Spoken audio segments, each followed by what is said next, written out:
My guest is Ray Rothrock, CEO of RedSeal. Welcome back, Ray. Thank you, Richard. Ray, there's so many methods of thinking about security, from defense in depth to circle the wagons to hard and crunchy on the outside. But there's some talk of something called digital resilience. Tell me. Digital resilience? Well, resilience is a very common word. It's the ability to recover from an impairment. And no doubt companies these days are under attack. We read about them in the newspaper. Those are just the ones that have to report out something. And I think Verizon said there were 80,000 attacks a couple of years ago.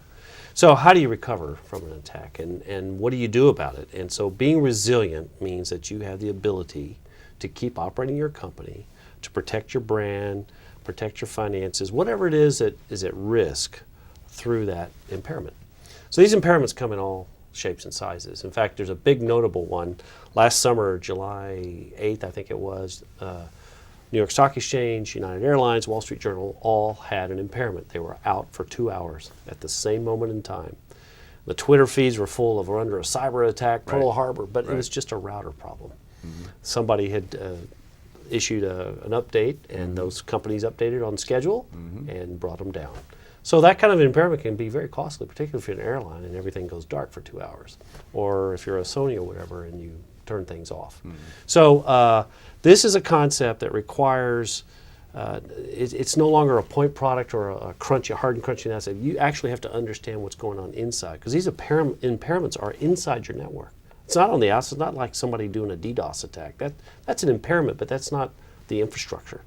So we at RedSeal have moved with our model. We've always been able to do this. Is the core technology is to build this mathematical model so that you can determine the resiliency of it. You can identify if you have maybe a highly protected server, but there's a direct access point from the outside world. That server's pretty vulnerable now. If that server went down, what would happen to your network? What are the lateral moves that something could happen? So we allow you to digitally or to surgically and very carefully deal with these incidences while you keep the rest of your business up. The analogy I like to draw is you got a big factory and you're making cars. You have a little fire in the corner. Do you set off the whole sprinklers and shut the whole place down? No. You just deal with the fire where it is. That's what being resilient is all about, and I think that's where the world's moving. Thanks, Ray. You bet.